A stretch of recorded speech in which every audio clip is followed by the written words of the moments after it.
오늘 말씀의 제목은 사울 열매로 알리라 라는 제목으로 말씀 증거하도록 하겠습니다. 여러분, 인생이라는 게 그런데 끝까지 가봐야 됩니다. 처음에 그 모습이 마지막까지 유지되어지는 게 중요하고, 하나님께서는 현재를 중요하게 여기라 말씀하실 때는 현재가 신실하게 살아갈 때 우리의 끝의 열매가 좋을 것이기 때문에 현재를 충실하게 살라, 그렇게 말씀을 하시는 것이죠.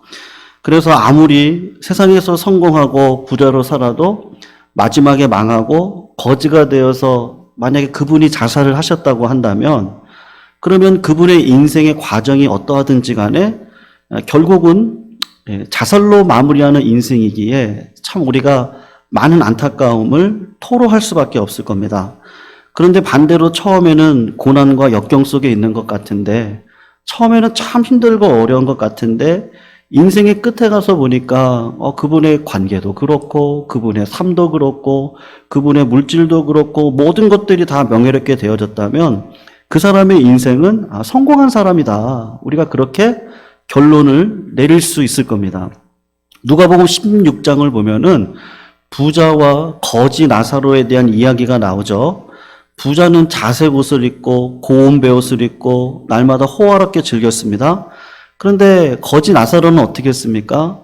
부자의 그 상에서 떨어진 부스러기 음식을 겨우 먹고 사는 비천한 존재였는데, 그들의 인생의 끝자락에서 보면 어떻게 되었습니까? 부자는 음부에 던져져서 불꽃 가운데서 괴로워하면서 나사로를 하나님 제발 좀 보내주셔서 나사로의 손끝에 찬물 좀 담가가지고 내 혀끝에 좀 대게 해달라, 좀 울부짖으며 고통 가운데 살았습니다. 근데 나사로는 낙원에서 아브라함의 품속에서 위로를 받고 말할 수 없는 기쁨과 행복을 누리면서 살았는데, 물론 예수님의 비유이기도 합니다만 끝의 인생이 어떠냐에 따라서 우리의 모든 것들이 결정되어진다라는 것들을 사실은 말씀을 하고 있는 것입니다. 여러분, 제가 왜 이런 말씀을 드리느냐 하면, 오늘 본문 말씀은 인생의 끝자락에서 하나님의 도우심을 얻지도 못하고 비참하게 무너지는 이 사울 왕의 모습을 우리가 보고 있기 때문에 그렇습니다. 오늘 28장인데 29장, 30장을 지나가서 31장에 가서 보면 사울 왕의 그 마지막이 참 비참한데, 본인이 자살을 해서 죽고 그의 머리는 잘리고 또 그의 몸은 성벽에 박혀버리는 그런 참 불명예스러운 일을 당했던 자가 사울인데, 사울이 왜 끝이 이렇게 안 좋았겠을까라는 것을 오늘 좀 본문을 통해서 가늠할 수 있고 예측할 수 있기 때문에 그런데요. 여러분, 오늘 첫 번째로 좀 보고 싶은 건 4절에서 6절 말씀을 잠깐 보시면, 블레셋 사람들이 배경이 그렇습니다. 수넴에 이르러서 진을 치고 있었고 사울이 온 이스라엘 백성들을 길보아에 모았습니다. 그리고 블레셋 사람들을 막상 보니까 마음이 두렵고 떨린 거예요. 그래서 사울이, 성도님들 알다시피 하나님을 찾았던 자가 아니잖아요. 근데 하나님 앞에 물어본 겁니다. 기도를 한 겁니다. 꿈으로도 우림으로도 선지자로도 대답하지 아니하셨어요. 여러분, 자신의 미래가 예감이 될 때가 있는 거 아시죠? 내가 죽을 때가 다가오면요, 내가 이제 가겠구나라고 요양원을 제가 신망을 다니면서 많은 분들, 제가 우리 사모님하고도 얘기를 하면서 나눴던, 평안교에 있었던 시절에 어떤 요양원을 방문을 했는데 평안교를 잘 섬기셨던 권사님이셨습니다. 뜨개질을 하셔서 교육자들 목도리도 해주시고 뜨개질을 해가지고 성도님들 옷을 이렇게 해주셨던 그런 권사님이신데, 이제는 그냥 기력이 쇠해서 언제 가실지 모르는 상황 속에 있었거든요. 근데 그분을 만나 뵀어요. 만나 뵙고 다른 얘기하지 않고 평안교회 누구누구예요, 이렇게 이야기를 한 거죠.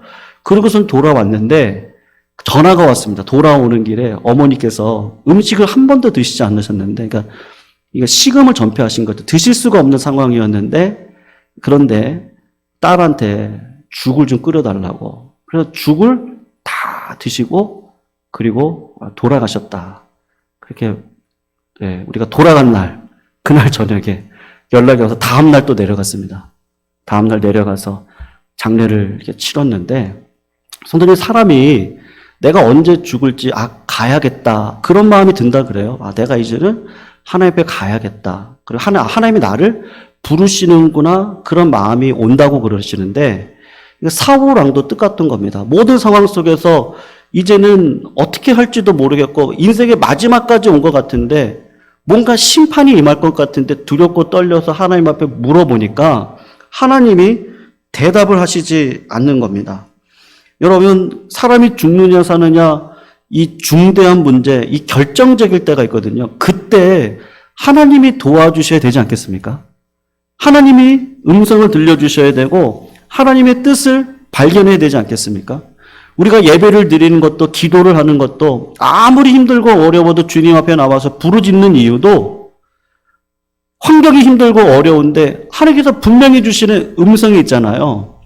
그거를 딱 듣고 나면 상황이 어떠하든지 간에 믿음으로 살아갈 수 있는 힘이 있습니다. 어디서 그런 힘이 나오는지 모르는데 성령이 주시는 힘이죠. 성령을 의지하고 살아가는 자에게는 반드시 위로가 있습니다. 믿으시죠? 네, 반드시 위로가 있고 반드시 들려요. 말씀이 들리게 되어져 있습니다. 기도하는 가운데 하나님께서 분명히 말씀하시는 걸 깨달아요. 그래서 성령과 동행하는 사람은 삶의 열매가 드러나는데 먼저는 깨끗하게 되는 열매가 있죠. 회개의 열매가 드러나고 깨끗한 그릇 가운데 하나님의 보배가 담겨서 삶의 성품의 열매가 드러나면서 하나님께서 원하시고 기뻐하시는 삶을 살아가게 되는 것이죠. 근데 가장 불쌍한 사람이 누구예요? 하나님의 사랑을 깨닫지를 못해요. 음성을 듣지를 못해요. 하나님이 나를 향한 분명한 뜻, 오늘 어떤 상황, 어떤 자리에서 어떻게 해야 될 것을 분명히 깨닫지 못하고 살아가니까 결과는 어떻게 됩니까? 두려운 거죠. 삶이 두렵기 시작을 합니다. 미래가 두렵고 자녀들의 미래가 두렵고 뭐 교회의 미래가 두렵고 내 삶의 미래가 두렵고 사업의 미래가 두렵고 음성을 듣지 않으면 자꾸 두렵다 그런 마음이 듭니다. 근데 의인은 7번 넘어져도 잠언 24장에 나오잖아요. 7번 넘어져도 다시 일어납니다. 7번 넘어진다는 건 완전히 망했다는 거거든요. 완전히 망했어요. 그런데도 하나님께서 그 완전히 망한 자리에서 끌어올려 주십니다. 그런데 악인은 어떻습니까? 재앙 가운데 엎드려져 넘어져 버립니다. 의인과 악인의 가장 큰 축복의 차이가 뭡니까? 하나님이 동행하시느냐, 그렇지 않느냐죠. 여러분, 창세기 14장을 보면 아브라함이 등장하는데 엘람 동맹국과 싸웁니다. 그 엘람 동맹국이 조카 롯을 소돔과 고모라를 멸망시키면서 다 끌고 잡아갔는데 아브라함이 300여 명을 데려가서 구출해 나옵니다. 그런데 마음속에 뭐가 있어요? 어떻게 해서 이겨서 왔는데 그냥 뭐 대대 인원 정도 되나요? 그 인원 데려가가지고 동맹국의 나라들을 깨부시고 왔는데 어떤 마음이 보복이 올 것 같은 두려움이 오는 거죠. 그때 하나님께서 의인인 아브라함에게 뭐를 주세요? 말씀을 주시죠. 나타나셔서 말씀을 하십니다. 그러니까 들려주시는 거예요. 아브라함아, 두려워 마라. 나는 내 방패야. 너의 지극히 큰 상급이야. 두려워하고 있을 때, 의인이 넘어지려고 그럴 때 하나님께서 음성을 들려주셔서 마음 안에 확신을 주시죠. 여호수아도 마찬가지입니다. 위대한 모세의 지도자를 뒤를 이어서 어린 여호수아가 이제는 새 일을 행해야 됩니다. 해보지 못했던 일입니다. 가나안 땅으로 들어가야 됩니다. 들어가서 영적인 전쟁을 해야 됩니다. 땅을 정복해야 됩니다. 얼마나 두렵고 떨리겠습니까? 근데 그에게도 다시 일어설 수 있는 힘을 주시는데 하나님이 뭐라고 말씀하세요? 나타나셔가지고 또 말씀하세요. 내가 내게 명령한 거 아니야? 두려워 말고 놀라지 말아라. 내가 정녕 너와 함께 할 거다. 내 하나님 여호와가 너와 함께 할 거다. 참 신기하게도 의인에게 축복된 그 특징이 뭐냐면요. 말씀이 들린다는 거예요. 하나님 오늘 나에게 말씀하시는구나. 그게 들려요. 그리고 하나님께서 나에게 힘을 주시는 걸 알게 되는 것이죠. 여러분, 사울은 악인이었어요. 그러니까 악인이었으니까 자기가 기도를 하고 꿈으로도 우림으로도 선지자에게도 물어보려고 하는데 사무엘은 죽었죠. 꿈으로도 말씀 안 하시죠. 우림으로도 말씀을 안 하시죠. 여러분, 꿈과 우림과 이 선지자들은 그냥 중립적인 존재들입니다. 근데 하나님이 그 도구를 통해서 우리에게 말씀을 하실 때 그게 능력이 되어지는 것인데 그 모든 은혜의 수단들이 효용을 발휘하지 못하더라는 거예요. 우리가 기도하면 응답받잖아요. 말씀을 읽고 듣다 보면 깨달음이 있는데 그 모든 것들이 사울에게는 일어나지 않더라. 다윗은요, 29장 30장 우리가 그 다음 주 살펴볼 내용이지만 위기에 처했습니다. 시글락이라고 하는 자기 자리에 사랑하는 자녀들이 다 잡혀갔습니다. 아내도 잡혀갔습니다. 자기 밑에 부하들이 자기를 죽이려고 합니다. 그럴 때 다윗이 했던 건 뭐냐 하면요, 에봇을 가지고 와라. 그리고 에봇을 가져가서 하나님 앞에 묻습니다. 근데 다윗에게는 응답하시거든요. 다윗에게는 하나님의 음성이 들립니다. 그래서 결국은 하나님의 자녀로 끝까지 살아갈 수 있는 은혜를 힘입고 살아갑니다. 그런데 하나님을 떠난 사울에게는 인생의 승부처가 되는 결전의 순간이 왔습니다. 결정적인 때입니다. 그 결정적일 때에 어떤 위로도 없고 어떤 소망도 없는 것이죠. 성도님들, 하나님을 버린 사람들은 결정적인 순간에 도움을 받지 못합니다. 우리가 신앙생활할 때 성도님들 왜 깨어 있어야 되는 것이죠?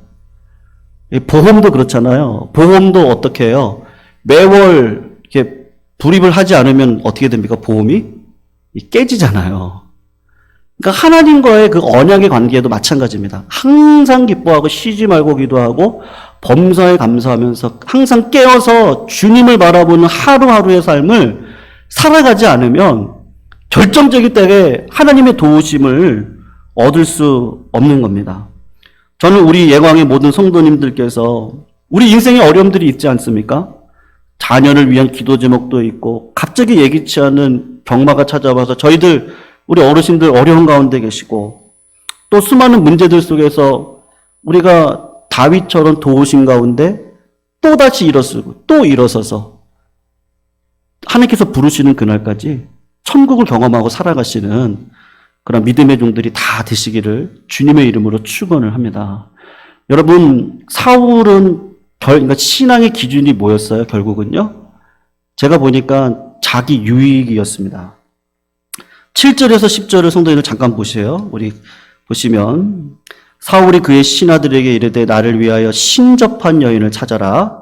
내가 그리로 가서 그에게 물으리라 하니 그의 신하들이 그에게 이르되 보소서 엔돌에 신접한 여인이 있나이다. 8절입니다. 사울이 다른 옷을 입고 변장하고 두 사람과 함께 갈새 그들이 밤에 그 여인에게 이르러서는 사울에게 이르되 청하노니 나를 위하여 신접한 술법으로 내가 내게 말하는 사람을 불러올리라 하니 9절입니다. 여인이 그에게 이르되 내가 사울이 행한 일 곧 그가 신접한 자와 박수를 이 땅에서 멸절시켰음을 아나니 네가 어째서 내 생명을 올무에 놓아 나를 죽이려고 하느냐. 그때 10절에 뭐라고 해요? 사울이 여호와의 이름으로 그에게 맹세하여 이르되 여호와께서 살아계심을 두고 맹세하노니 나는 이 일을 절대로 하지 않겠다. 여러분, 사울이 지금 어떤 자죠? 이 신접한 여인을 통해서 알 수 있는 게 뭡니까? 사울이 말씀을 따라서요, 신접한 자들을 다 쫓아냈습니다. 근데 지금은 또 어때요? 신접한 자를 또 찾아왔어요. 말씀을 따라서 살아가는 것 같은데 어떨 때 보면 말씀을 깨고 있어요. 사울의 기준은 뭐죠? 사울의 기준은 말씀이 아니에요. 사울의 기준은 하나님이 아닙니다. 그는 하나님을 사랑하는 자가 아닙니다. 그는 이웃을 사랑하는 자도 아닙니다. 그는 자기만 사랑하는 사람입니다. 자기의 유익을 위해서 어떨 때는 말씀을 따르기도 하고 내 유익을 위해서 말씀을 충분히도 버릴 수도 있는 사람입니다. 율법을 금하기도 하고 율법을 이용하기도 하고. 여러분, 사울의 전체 인생을 보세요. 사울이 첫 번째 왕이 돼가지고 그때 벌였던 전쟁 가운데 사무엘이 와서 먼저 예배를 드리고 기름 부으심을 받고 그리고 나가서 전쟁을 치러야 되는데 사울이 조금 늦게 왔습니다. 그리고 백성들이 자기에게서 떠나가는 것 같아요. 그래서 사울이 했던 일이 뭐죠? 예배를 자기가 드립니다. 사무엘이 해야 될 예배자의 인도를요, 본인이 합니다. 하나님께서 아말렉 족속을 다 진멸시키라 그랬습니다. 근데 아각도 살려오고 좋은 양도 살려오고 좋은 소도 살려왔습니다. 그때 사무엘이 이야기하죠. 하나님이 다 진멸하라 그랬는데 왜 살려왔냐 그랬더니 백성들이 그러더이다. 좋은 것들을 가지고 와서 하나님 앞에 예배드리면 좋지 않겠느냐고 그렇게 예배하라고 말씀하더이다. 그래서 백성의 말에 순종해서 가져왔습니다.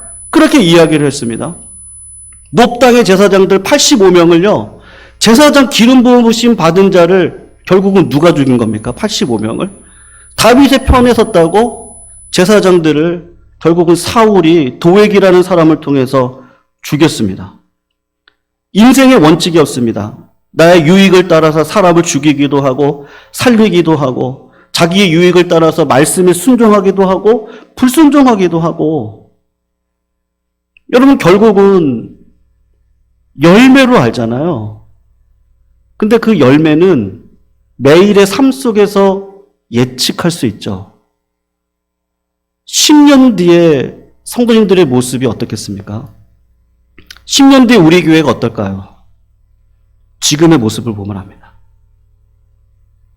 지금 우리 교회가 말씀을 순전히 먹고 말씀에 따라서 살기를 몸부림치고 내 유익이 아니라 교회를 위해서 아버지 어머니와 같은 마음으로 헌신과 희생 가운데 서 있으면 우리 교회가 밝을 거예요.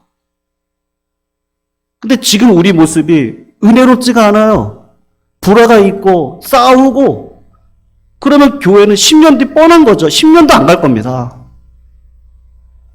근데 참 감사한 건 그때 우리 교회가 지난 감사 예배를 통해서도 많은 성도님들께서 이야기를 하시는 것이지만 참 교회가 은혜롭다고 참 교회가 화목하다고 그런 이야기들을 많이 해 주시더라고요.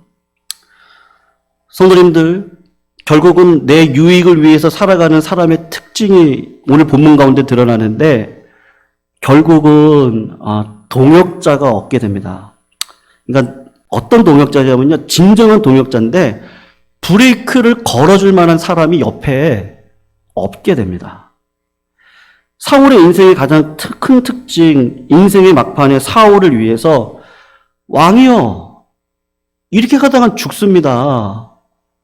하나님의 율법이 있지 않습니까? 신접한 여자를 찾아가다니요. 그런 일은 절대로 하시면 안 됩니다.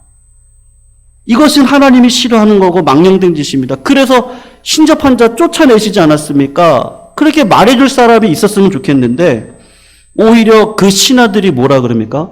보소서 엔돌에 신접한 여인이 있습니다. 이렇게 소개를 해줘요, 신하들이. 그러니까는 주변에 누구만 있는 거야, 이제는요? 아청꾼만 있는 거죠. 잘 보이는 사람만 있는. 내가 어떻게 하든지 이분에게 잘 보여서, 자기의 유익이죠. 사울이 자기 유익을 위해서 말씀을 이용했던 것처럼 내가 이분에게 잘 보여서 내 유익을 찾아야겠다 하는 신실한 사람은 어느 순간 사라지고 세상의 것들을 추구하고 살아가는 사람들이 사울 주변에 모여 있는 겁니다. 주변에 신실하고 충성한 사람들은 다 떠납니다. 왜 그렇습니까? 내가 원하는 대답만 사울은 듣고 싶은 거죠. 결국은 사울에게 지혜의 길, 생명의 길을 말해줄 사람은 아무도 없게 되어졌으니 성도님들 얼마나 불쌍한 인생입니까? 결국은 하나님을 떠난 사울의 결말은 확정된 심판 가운데 아무리 몸부림을 쳐도 내가 뿌려온 씨잖아요. 그 뿌려온 씨에 대한 대가를 받겠구나 이거를 알게 되는데 여러분 사울은 성령에 매여 사는 사람입니까? 아니면 악령에 매여 사는 사람입니까? 오늘 본문은 그거를 증거를 하고 있어요. 다윗은 성령에 매여서 사는 사람이에요. 성령의 음성을 들어요. 성령과 동행해요. 근데 사울은 마지막 열매가 지금 뭐라는 걸 알려주고 있습니까? 사울, 너를 봐라. 하나님에 매여가지고 하나님의 말씀에 매고 성령에 매여서 살아가는 게 아니고 악령에 매여서 지금 살아가고 있는데 그 열매가 지금 딱 드러나는데 신접한 여자를 찾아가지고 사울을 불러오라 그래요. 여러분, 이거 꼭 알아두셔야 되는데 입시는요, 악령입니다. 입시를 하는 건 악령이에요. 하나님께서 신접한 자들을 다 몰아내려고 했던 이유가 뭐냐면 입시를 하게 되는 건 악령이 임한다는 겁니다. 이 땅 가운데 귀신이 있습니다. 악한 영이 있습니다. 분명히 있습니다. 근데 그게 입시를 통해서 드러나는 건 악령이라는 거예요. 오늘 본문은 사울이 나타났다고 하지만 악령이 나타나서 악령도 능력이 있거든요. 그래서 무당도 알아요. 진짜 예수 믿어야 될 사람은 오면은 당신은 예수 믿어야 산다고 그렇게 꼭 얘기를 해요. 진짜 무당은요. 진짜 접신을 했던 사람들은 예수를 꼭 믿어야 되는 사람은 예수 믿어야 된다고 꼭 이야기를 합니다. 근데 그렇지 않고 갖고 놀 수 있는 사람들은 마음대로 가지고 놀거든요. 그러니까 오늘 본문은 사무엘이 나타나서 악령이죠. 사울의 앞길을 다 이야기를 해주는 거예요. 다 아는 거야. 귀신들도 다 알아요. 근데 사울이 지금까지 살아오면서 누구와 매여가지고 살아온 거예요? 악령에 매여서 내 유익을 위해서 그냥 평생을 살아온 겁니다. 여러분, 악령이 말을 듣고 어떻게 되었습니까? 성령의 음성을 들으면 눈에서는 눈물이 나는데 마음에서 막 기쁘죠. 참 신기해요. 기도의 응답이 있을 때 참 눈에서 눈물이 나고 막 그러는데 마음에서는 막 회복이 되어지고 할 수 있겠다. 한번 해보자. 막 이런 마음이 드는데 악령에게 응답을 받으면 오늘 20절을 보면 사울이 갑자기 땅에 완전히 엎드러졌다. 엎드러진 인생을 기절해버린 것이죠. 두려움 때문에, 희망이 없기 때문에, 살 길이 없기 때문에 이 저주스러운 인생인 것이죠. 여러분, 사도 바울이 뭐라고 얘기했습니까? 누구든지 주를 사랑하지 않으면 저주받은 자다. 여러분, 예수님 사랑하지 않고 산 인생의 결말은 저주죠. 그래서 우리 주님이 뭐라고 말씀하시죠? 요한복음 15장에 보면 유명한 말씀 있죠. 나는 포도나무고 너희는 가지다. 그가 내 안에, 내가 그 안에 거하면 사람이 열매를 많이 만나니 너희가 나를 떠나서는 아무것도 할 수 없다. 하나님을 떠나서는 아무것도 할 수 없다. 하나님이 내 인생 도와주시지 않으면 아무것도 할 수 없다. 하나님이 은혜 주시지 않으면 어떤 인생의 기로점 가운데서도 우리가 할 수 있는 건 아무것도 없다. 성도님들, 하나님의 확정된 심판을 막아낼 길이 있습니까? 하나님이 저주받은 자의 특징은 다 스스로 목숨을 끊습니다. 사울도 길보아 전투에서 자기 아들이 다 죽는 걸 다 눈으로 보죠. 그리고 본인이 자기 칼에 쓰러져서 죽습니다. 예수님을 팔았던 유다도 어떻게 되죠? 스스로 목숨을 끊죠. 악령에 매여 살아가는 자에게 악령이 가지고 놀다가 결국은 지옥으로 데리고 가는 이 어리석은 인생, 그 열매가 뭡니까? 신접한 자를 찾아가고 있는 그 모습. 성도님들, 우리 교인들은 점치 찾아가시는 분 한 분도 없다는 거 압니다. 아멘이시죠? 네, 다 알아요. 한 분도 안 가신다는 거 알아요. 우리가 신접한 여인, 그것이 상징하고 있는 것도 있죠. 세상적인 것들. 그런 것들에 우리가 눈을 돌리는 것이 아니고 언제나 은혜의 수단은 딱 세 가지입니다. 성경에서 이제 신약 시대에 말씀과 기도와 성례. 은혜의 수단은 딱 세 가지입니다. 제가 목회자가 영적인 아버지로 기도를 해드릴 수 있습니다. 하나님께서 거기에 기름 부어주셔서 응답이 있을 수 있습니다. 그런데 목회자로서는요, 예수 그리스도께서 열어주신 그 기도의 길을 성도님들이 직접 가셔서 하나님을 만나고 음성을 듣고 확신을 가지고 살아가기를 더 원합니다. 아버지니까 자녀한테 기도하는 거 맞습니다. 근데 누구를 찾아가지 마시고 찾아가시려면 교회 담임 목사한테 오시고요. 다른 분한테 가지 마십시오. 그리고 할 수 있으면 스스로 하나님 앞에 나아가서 예수의 피로 열어주신 그 하나님의 보좌 앞에 딱 나아가셔가지고 나를 위해 간구하시는 그 예수를 보시기를 축원합니다. 음성을 들으시기를 축원합니다. 네, 그 순간순간을 하루하루를 위기 가운데서 음성을 듣고 살아가면요. 성령에 매여서 살아가니까 결정적일 때 하나님께서 반드시 세워주십니다. 그리고 열매를 주시죠. 사울에게는 아축꾼값뿐밖에 없어요. 근데 다윗에게는요. 물론 여러 종류의 사람들이 있겠지만 다윗은 함께 할 수 있는 신실한 사람들로 같이 훈련시키셔서 주의 나라를 세워가는 일들에 합력하여 선을 이루도록 하십니다. 성도님들, 우리 교회가 그런 교회 됐으면 좋겠습니다. 성령에 매여가는 교회.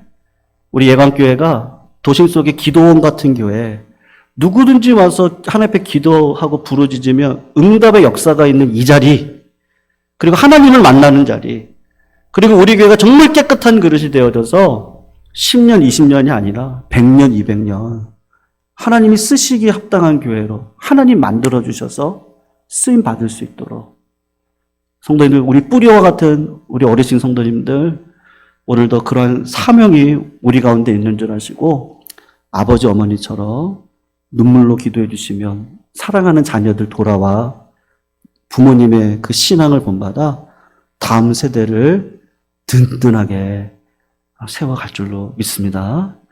네, 그런 사명 가운데 우리 어르신들께 감사드리고요. 오늘도 수요일날 이렇게 나와서 같이 예배드리게 해주신 것도 감사하고 우리 존경하고 사랑합니다. 앞으로도 계속해서 예배자의 인생으로 우리 성도님들 서주시기를 부탁드리겠습니다. 우리